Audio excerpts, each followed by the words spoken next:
ध्यानं मूलं गुरोर्मूर्ते पूजा मूलं गुरोर्पादं मंत्रं मूलं गुरोर्वाक्यं मोक्षं मूलं गुरोर्कृपा. सर्व भक्तमंडळींना नमस्कार. मी प्रमोद रेंगे आणि आपण पाहतात माझं यूट्यूब चॅनल मोक्ष गुरु रामकृष्ण सरस्वती गुरु. मोठं गत 2 व्हिडिओपासून मी माझ्या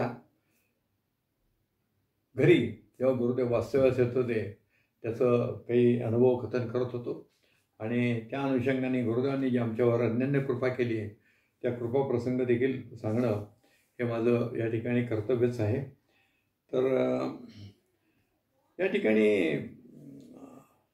एक 2 गोष्टी आहेत त्या मी सांगणार आहे की 1969 साली मी 11वीची परीक्षा पास झालो. 11वीची परीक्षा पास झालो आणि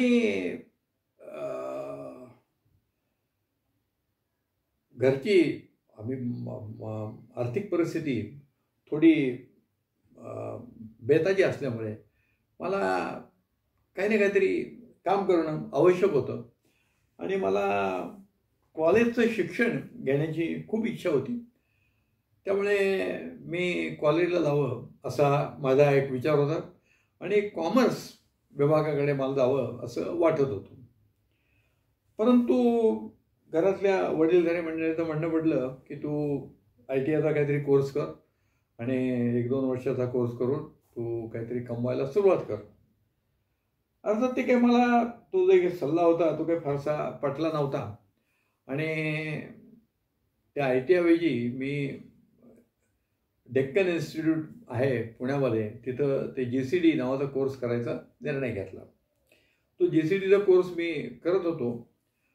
तो सकाळी काहीतरी 10-10:30 पर्यंत ते कॉलेज असायचं आणि 11 ते 2 आणि संध्याकाळी 5 ते 8 या काळात एक वेफर्स बनवणारे दुकानदार होते त्यांच्याकडे मी कामाला जायचो. त्याच्यानंतर मध्ये दुपारी 2 ते 3 या काळात एका दूध सेंटरवर दूध बाटल्या द्यायचं काम करायचं आणि या सगळ्या ह्याच्यातनं मला साधारणपणे त्या काळात एक 60-70 रुपये मिळायचे. तेवढीच कुटुंबाला मदत व्हायची आणि असं करत असताना त्या 69 साली मी हे झालो आणि त्या डेक्कन इन्स्टिट्यूटचा नाद नंतर सोडला आणि मी वाडिया कॉलेजला परत ॲडमिशन घेतली. इथं कामं चालू होती आणि ॲडमिशन घेतली आणि अचानकपणे 70 साली सरकारी कर्मचाऱ्यांचा संप पुकारला गेला आणि मी त्या दूध डेअरीमध्ये जे काम करत होतो तिथे मोठे वरिष्ठ अधिकारी आले आणि ते दूध त्यावेळेस लूज येत होतं, बाटल्यांमधनं येत नव्हतं, कॅनमधनं दूध येत होतं आणि अधिकाऱ्यांचा एक कटाक्ष असा असायचा की लोकांनी यात पाणी वगैरे मिक्स करू नये म्हणून त्यांची निगराणी चालू होती. ते अधिकारी यायचे तेव्हा कामावर कोणी कर्मचारी नव्हते आणि मग ते अधिकारी आले. मग त्यांनी आम्हाला दम दिला की असं सुटं दूध आलं तरी काही हेराफेरी करायची नाही, व्यवस्थित दूध क्वालिटीचं दूध लोकांना पोचलं पाहिजे, पाणी वगैरे घालू नका वगैरे सगळं त्यांनी सूचना दिल्या. आणि आमच्याकडे माणसं नाहीत असं आहे तसं आहे. काय असं आहे की गुरुदेवांची कृपा कशी असते बघा. मी त्या दूध सेंटरवर काम करत होतो. तिथे बाई होत्या कॅशियर, मी बाटल्या द्यायचं मदतनीस म्हणून काम करत होतो. कॅशियर आमच्या बाई होत्या त्या जोशी म्हणून.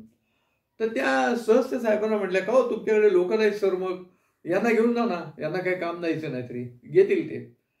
तर त्या अधिकाऱ्याने मला विचारलं आप आएंगे बसीन म्हणून तो पंजाबी अधिकारी होते. म्हटलं आ जाऊंगा. तो म्हणे शाम को 7 बजे आ जाओ. संध्याकाळी 7 वाजता मी आणि माझा एक मित्र त्या खडकीच्या इथं जी डेअरी आहे त्या डेअरीमध्ये गेलो आणि काय सांगायचं तुम्हाला, त्यांनी मला जॉईन करून घेतलं तिथं नोकरीत. आणि त्या दिवशी म्हणजे 11 नोव्हेंबर 70 या दिवशी मी जे तिथं चिकटलो ते 31 डिसेंबर 2009लाच बाहेर पडलो. म्हणजे दूध डेअरीमध्ये गेलो. गुरुदेवांच्या कृपेमुळे ज्या बाई ज्या भेटल्या, गुरुदेव नेहमी सांगतात की आम्ही तुमच्या अवतीभोवती असे लोक ठेवतो की ते तुम्हाला मदत करतील. म्हणजे आम्ही कृपा करतो म्हणजे काय करतो, असे लोक तुमच्या ह्याला देतो. तर त्या बाईंच्या मुखातनं तो शब्द बाहेर पडले. त्या बसीन नावाच्या अधिकाऱ्यांनी मला नोकरीत सामावून घेतलं आणि मी आणि तो आमचा मित्र आम्ही दोघंही कायम सरकारी नोकरीत आलो.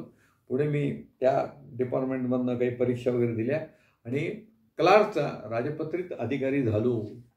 आता या मला जी 70 साली नोकरी लागली त्या नोकरीमध्ये देखील आमच्या ज्या पोस्ट होत्या त्या सुपरवायझरी पोस्ट होत्या. म्हणजे काय, ज्या 100 पोस्ट असतील तर आम्ही 100 लोक, ते 100 लोक संपावर गेले होते म्हणून 100 लोक नवीन भरले होते. आता या लोकांना ठेवायचं कुठं? मग ज्या ठिकाणी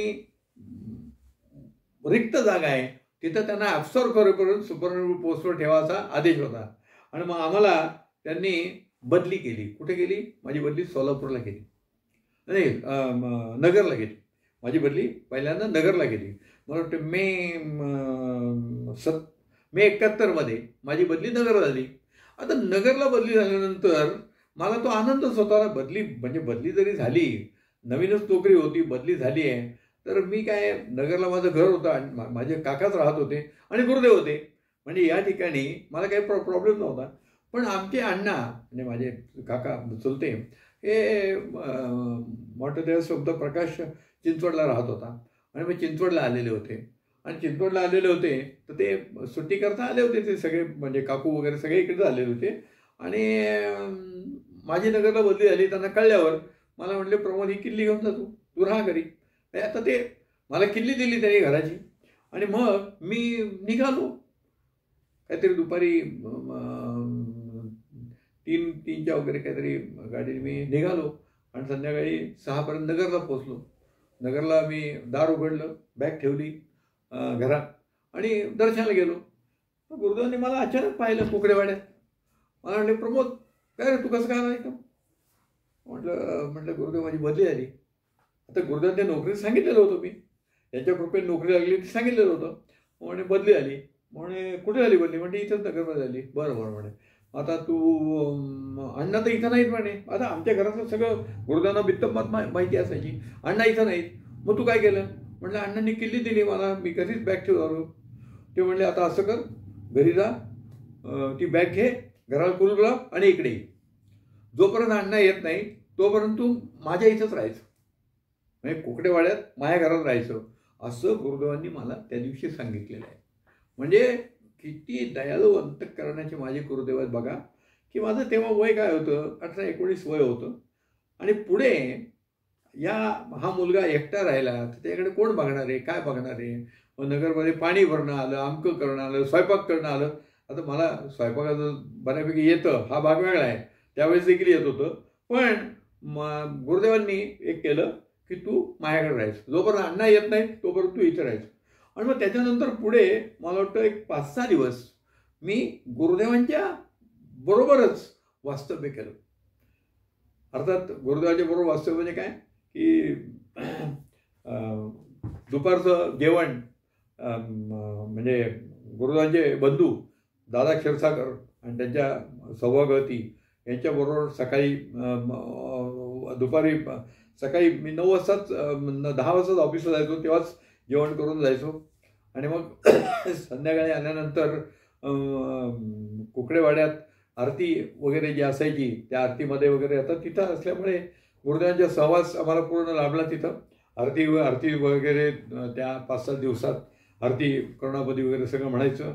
आणि त्याच्यानंतर रात्रीचं थोडंफार काहीतरी म्हणजे गुरुदेवांच्या बरोबर मला कधी तिथं सहभोजन करायला मिळालं नाही, कारण गुरुदेव फक्त दुपारी जेवायचे, एकमुक्त होते. संध्याकाळी ते काहीतरी फळं वगैरे खायचे. त्यामुळे मी संध्याकाळी खाली जेवायचो दादा क्षीरसागरांकडे. आणि नंतर तिथं जो माळद आहे कोकडेवाड्यात जो माळद होता त्याच्यावर आमची पथारी असायची.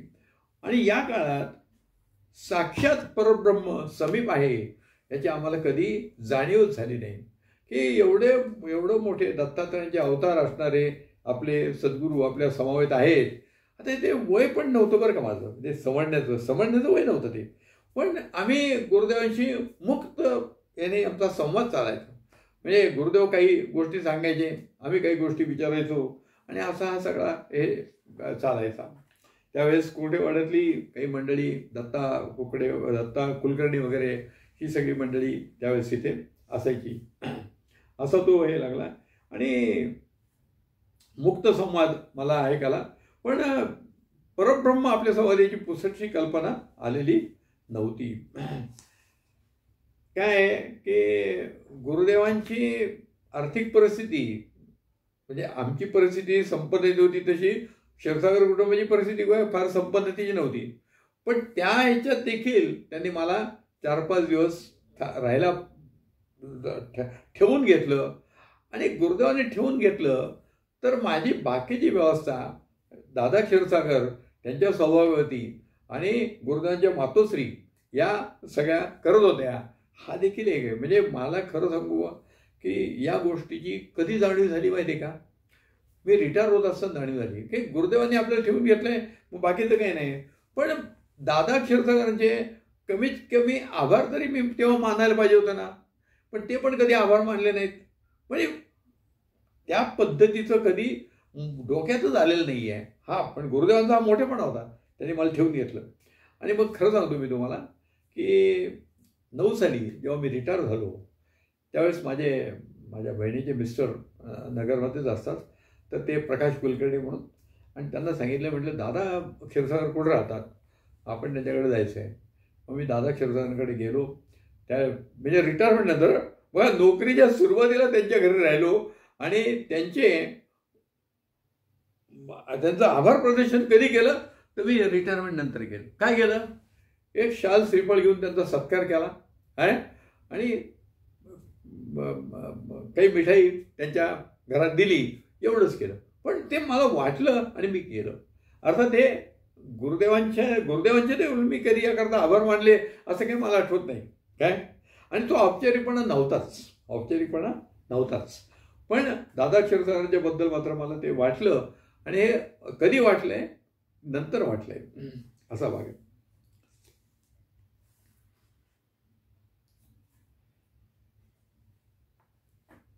या काळात 1974च्या काळात देखील आमच्या कुटुंबावर एक संकट आलं होतं. आणि असं संकट आल्यावर साधारणपणे काही जरी झालं, खट्ट वाटलं, तरी आम्हाला नगरला जाऊन सांगायची एक सवय लागलेली होती आम्हाला. आणि संकट आलेलं आहे आणि आम्हाला या संकटावर उपाय दर्शवणारा आमचा सूर्य हा नगरमध्ये होता. आता दिवसभर ते संकट आल्यानंतर दिवसभर त्याची चर्चा चळवळ कुटुंबात झालं आणि आता कुठलाही मार्ग दिसत नाही आहे. आणि मग माझी पावलं नगरकडे वळली. मी रात्री 2 वाजता शिवाजीनगर एस टी स्टँडवरनं नगरला जायला निघालो.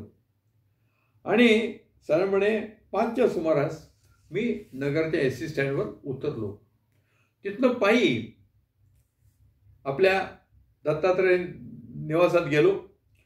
तोपर्यंत 5:30 वाजलेले होते आणि गेट तसं बंदच होतं.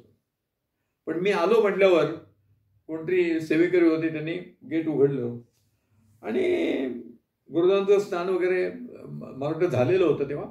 आणि मला दारात पाहिल्याबरोबर गुरुदेवांनी मला विचारलं, काय रे प्रमोद, कसं काय आलं तू? आता गुरुदेवांनी माझी विचारपूस केल्यावर देखील मी काही बोलू शकलो नाही. माझे डबडबलेले जे नेत्र होते, नेत्रातनं अश्रू वाहत होते आणि मला काही बोलता येत नव्हतं. मग गुरुदेवांनी मला ताबडतोब सांगितलं, जा बरं अंधी कुरकून घे आणि स्नान वगैरे करून ये इकडं. आणि मग मी त्या ठिकाणी अंधी कुरकुरला सकाळी स्नान केलं आणि त्या ठिकाणी गुरुदेवांची 7ला जी आरती असते त्या आरतीच्या आधी तिथं पोचलो. आणि मग मात्र मी गुरुदेवांना सांगितलं, म्हटलं अशी घटना घडली आहे, काय करावं, हे फार मोठं संकट आलं आमच्यावर. आणि मग असं संकट आल्यानंतर गुरुदेव एवढंच म्हणले की आज सायंकाळी 5 वाजेपर्यंत सर्व काही ठीक होईल, तू काही काळजी करायची नाहीस, 5 वाजेपर्यंत सगळं ठीक होईल. आणि 5 वाजता ठीक होईल म्हटल्यानंतर मी आरती झाली. आरतीनंतर गुरुदेवांची परवानगी घेतली. तर या गुरुमाऊलींनी काय करावं, प्रभाकर काकांना, आमच्या प्रभाकर काका जे गुरुदेवांचे सेवेकरी होते, त्याला सांगितलं की अरे प्रभाकर, पमडूसाठी जरा पोहे कर बरं. मला गुरुदेव प्रेमाने त्यावेळेस पमडू म्हणायचे. आम्ही जे त्यांच्या जवळपास जे तरुण मुलं होतो तर त्यांना अशा टोपण नावाने हाक मारायची गुरुदेवांना सवय होती. आणि मग मला ते कधी कधी पमडू म्हणायचे. तसं पमडूसाठी पोहे कर. आणि मग मला सांगितलं की मग आता माझं पोथीवाचन सुरू होईल. तू आता नमस्कार केलास, माझं पोथीवाचन असताना नमस्कार करू नको, तू पोहे खा आणि जा. म्हणजे रात्रभर मी प्रवास केला आहे, रात्री जागरण झालेलं आहे, सकाळी प्रवास करून परत आता ऑफिसला जायचं आहे मला. त्यामुळे गुरुदेवांनी माझी पोटाची एक काळजी घेतली, पोहे करायला सांगितले सेवे करायला आणि मला त्या दिवशी पोहे खाऊन पाठवलं. आणि भक्ताचे हाल होऊ नयेत, किती तळमळ होती माझ्या गुरुमाऊलीला बघा. त्यांना आपण जे माऊली म्हणतो, माता म्हणतो, ते एवढ्या करता म्हणतो.